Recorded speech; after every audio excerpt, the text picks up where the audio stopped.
Do you have a video that simplifies high ceiling? Generally choose X, bedrooms, choose Y. I do not have a video for that. Till now, thanks for asking. Designing and choosing recessed lights is hard.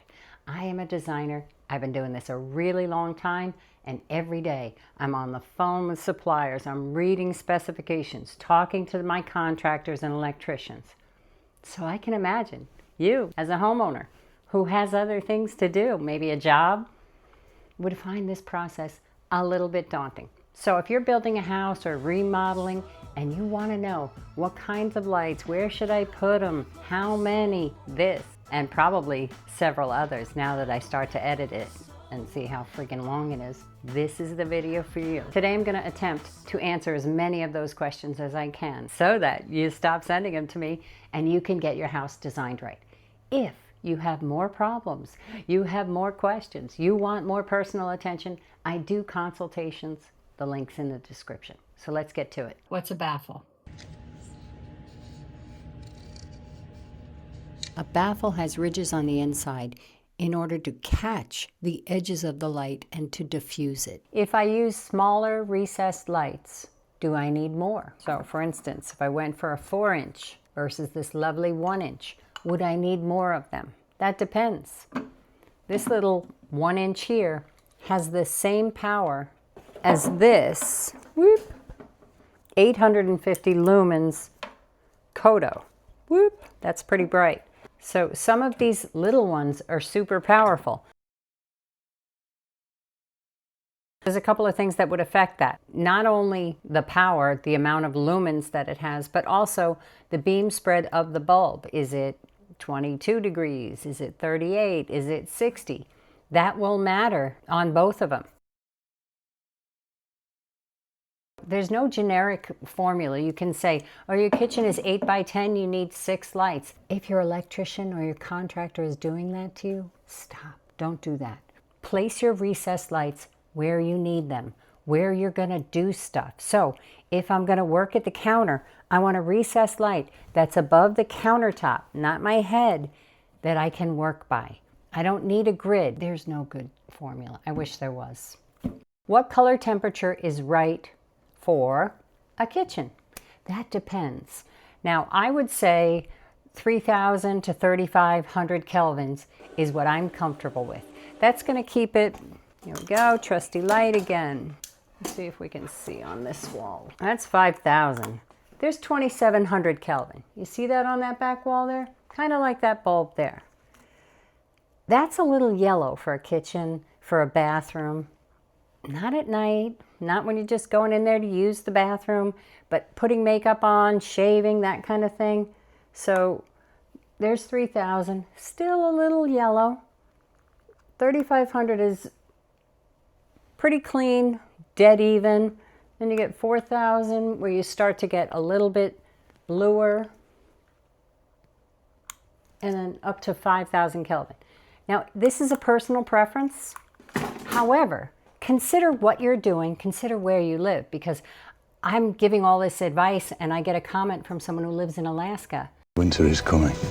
Who doesn't have daylight after 4 o'clock. Winter is coming. So she's using 6,500 kelvins. Winter is coming. To mimic sunshine, to not have seasonal depression. Winter is coming. It depends on you, on your climate, on how many windows you have, on how you use the space.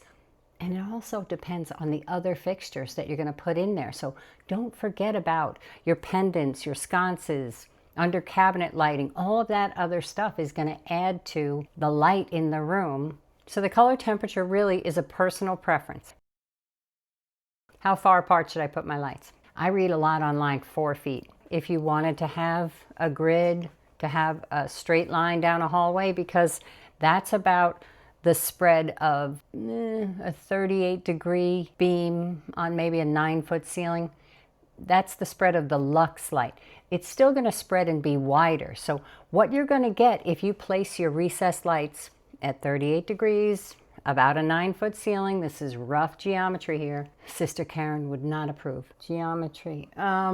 So where was I with the numbers? When you have that 4-foot spread, if you do another light At 4 feet, you'll have no shadows. They will overlap, and the spill light will start to create hot spots, too much light. Again, where do you need the light? Think about how much light it will cast shining down, what other lights are in the room, and when the next one will appear. I wish there was a good measurement to tell you 4 feet, but it just doesn't work that way. You'll see that a lot in homes, in spec houses, in houses all over my neighborhood. Builders are doing that, and making a grid does not make it right, doesn't make it right, it doesn't make it well lit. Well, it's well lit, but it's lit like a hospital. What is haze? Haze is just one of the finishes on the inside of a trim kit. So white, you can get oil rub bronze, you can get wood, black. Now, why would you get a black one?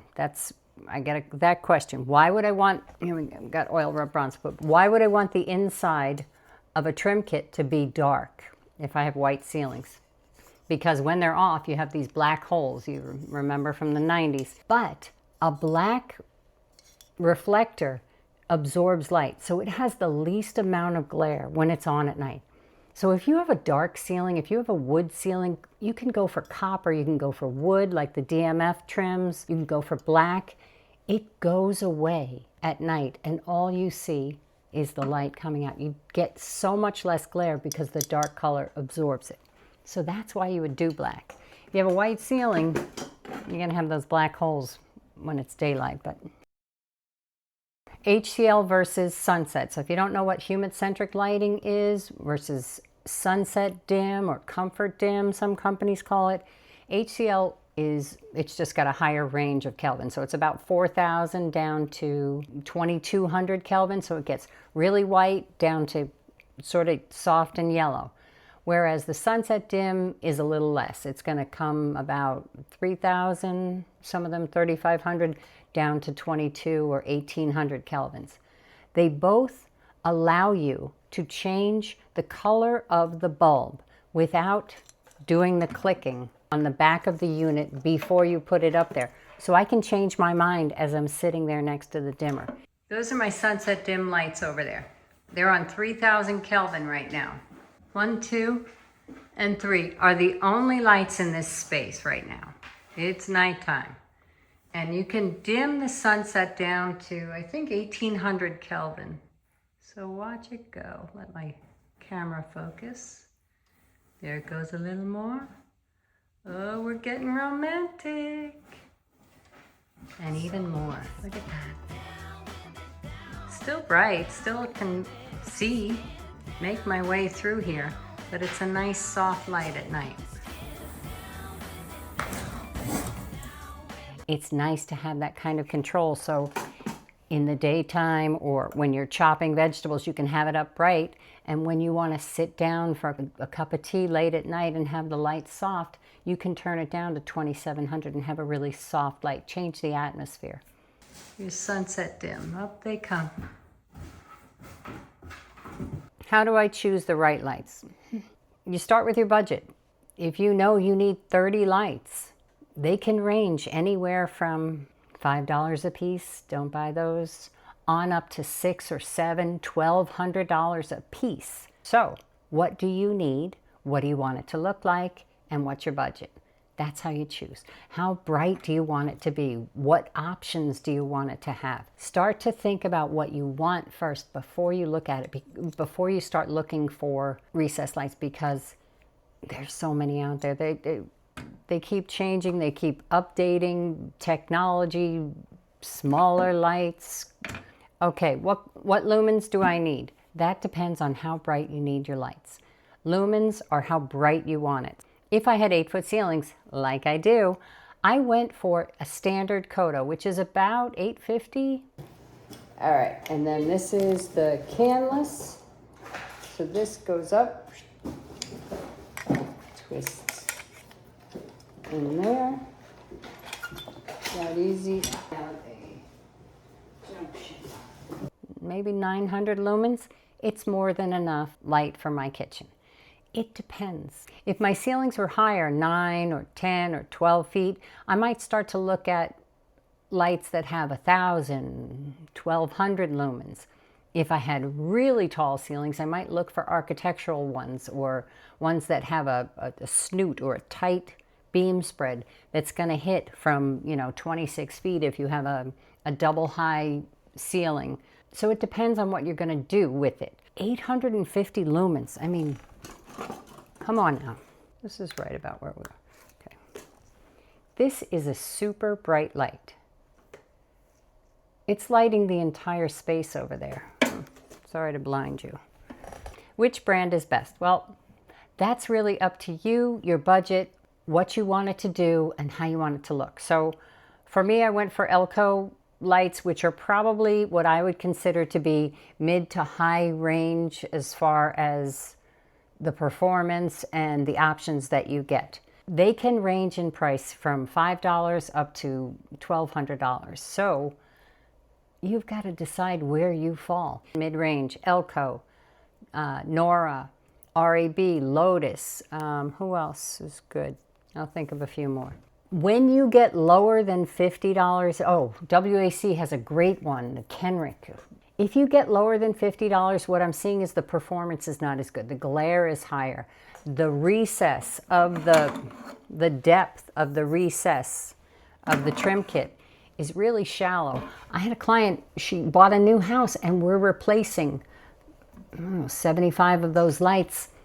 They're like, 25 bucks a piece, and they suck. I'm sorry to encourage people to spend more money because I know that building a house is really expensive, but some of the stuff you're spending money on, you shouldn't be. Lighting, you should be. So I'm not going to apologize for that. How do you fix your ugly existing holes? If you have big old 6-inch can holes and you want to get rid of them and you want to upgrade to a lovely Kodo light, they make downsizers or minimizers. You can mud up to it, put this beautiful light in that old ugly hole, and nobody will know the difference. So there's lots of ways to fix what we used to do.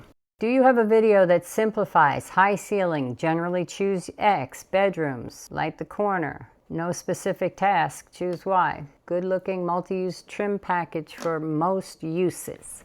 Okay, I do not have a video for that.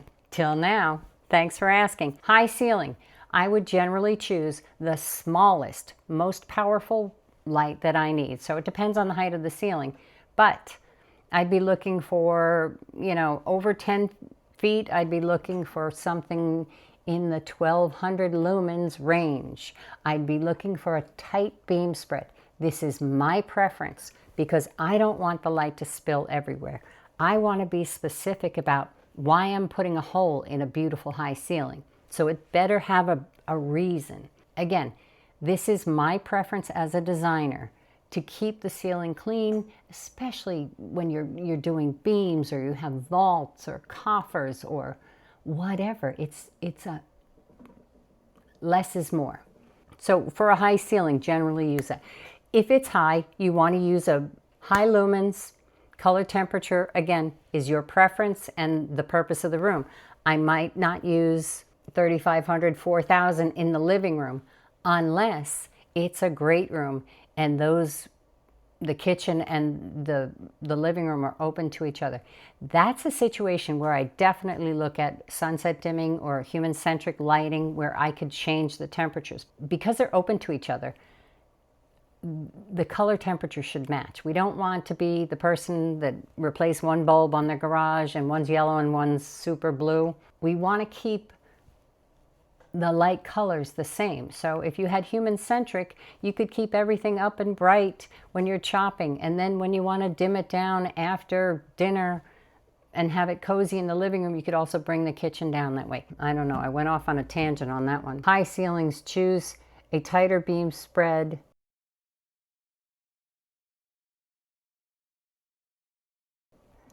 A brighter light than maybe 800, and I would look for a small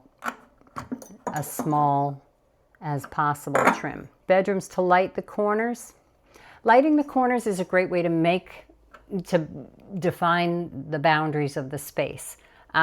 It's not necessary, it's a nice to have. You can also highlight the headboard, or you could highlight a piece of artwork, and that would give you ambient light around the room. To light the corners, no specific task. Okay, so what kind of light to choose? Okay, I'm getting the question finally. Takes me a while to catch on. I would choose something 800, somewhere around there. It doesn't have to be super powerful. That is super powerful. In the bedrooms, to light the corners for no specific task, to just expand the boundaries of the room, 850 is way more than what you need. Dim it down, or something similar. 650 would be fine as well. Anywhere from 650 lumens, 850, that's plenty. Okay, no space. General, good-looking, multi-use trim package for most uses. If I wanted to cover all of my bases, I would choose the light that I chose. I needed mostly downlights, and the kid I ordered them from tried to talk me out of spending the extra money and just getting something like this, which is a simple, not this size, but a simple downlight trim. What I got was a baffle with an adjustable gimbal inside it. It covers all my bases. I can make it a wall washer. I can highlight art. I can direct it where I want it to go. Those extra features add to the cost, but they're going to cover all your bases. So you have to decide what features you need and then look at it, because this trim is different than this trim as far as cost go. A simple curved out trim is going to be much less expensive than, say, a sloped ceiling trim where I can adjust in several ways for different slopes and all of that. This list started to get really long. So what I'm going to do is break this into a couple of videos. So stay tuned, subscribe so you don't miss the next one. Thanks so much for watching.